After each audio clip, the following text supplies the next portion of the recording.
একদমই ভিন্নভাবে আজকে চিংড়ি মাছের মালাইকারি তৈরি করব। যাদের চিংড়ি মাছ রান্না করলে খেতে বেশি মজার হয় না তারা আজকের রেসিপি দেখতে পারেন। আর এভাবে চিংড়ি মাছ রান্না করলে খেতে সবথেকে বেশি মজার হয়। তো প্রথমেই আমি এখানে কিছু চিংড়ি মাছ নিয়েছি। মাছগুলোকে খুব ভালোভাবে পরিষ্কার করে নিয়েছি।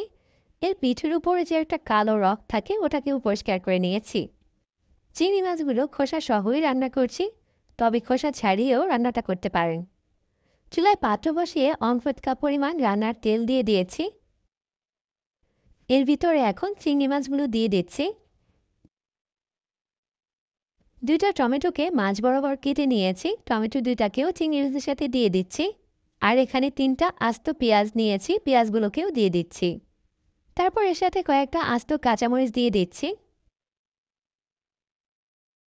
চুলার আঁচটাকে মিডিয়ামে করে দিয়ে এখন এগুলোকে কিছুক্ষণ ভেজে নিব। চিংড়ি মাছটা খুব বেশিক্ষণ ভাজবো না, তাহলে শক্ত হয়ে যাবে। 2-1 মিনিটের মতো ভেজেই এটাকে তেল থেকে উঠিয়ে নিব।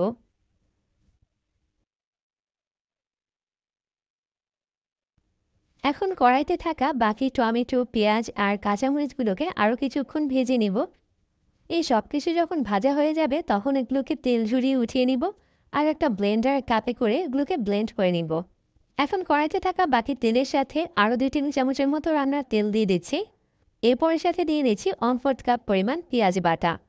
পেঁয়াজের সাথে থাকা পানিটা শুকিয়ে যাওয়া পর্যন্ত পেঁয়াজটাকে তেলের সাথে ভেজে নিব। পেঁয়াজ বাটার সাথে থাকা পানিটা এখন শুকিয়ে গিয়েছে। এরপর এর সাথে দিয়ে দিচ্ছি খুবই সামান্য 1/2 চামচ পরিমাণ আদা বাটা আর 1/2 চামচ পরিমাণ রসুন বাটা। আদা আর রসুনটাকেও তেলের সাথে একটু ভেজে নিচ্ছি। তারপর এখানে দিচ্ছি 1 চামচ হলুদ গুঁড়া, 1.5 চামচ লাল মরিচের গুঁড়া, লবণ দিচ্ছি 1 চামচ। এই সব মশলাগুলোকে একসাথে আরও কিছুক্ষণ কষিয়ে নিব। এখন দিয়ে দিচ্ছি যে মশলাটা আগে পেস্ট করে রেখেছিলাম সেটা। সব মশলার সাথে এই মশলাটাকে খুব ভালোভাবে কষিয়ে নিচ্ছি। মশলাটা খুব ভালোভাবে কষানো হয়ে গেলে এর সাথে দিয়ে দিচ্ছি 1 কাপ পরিমাণ নারকেলের দুধ। নারকেলের দুধটাকে নেড়েচেড়ে মশলার সাথে মিশিয়ে দিচ্ছি। নারকেলের দুধটা ব্যবহার করলে চিংড়ি মাছের এই মালাইকারিটা খেতে অনেক বেশি মজার হয়। সবকিছু একসাথে মিশিয়ে দেওয়ার পরে যখন এগুলোতে বলক চলে আসবে তখন এর সাথে আগে থেকে ভেজে রাখা চিংড়ি মাছগুলো দিয়ে দিচ্ছি আর নেড়েচেড়ে মিশিয়ে দিচ্ছি।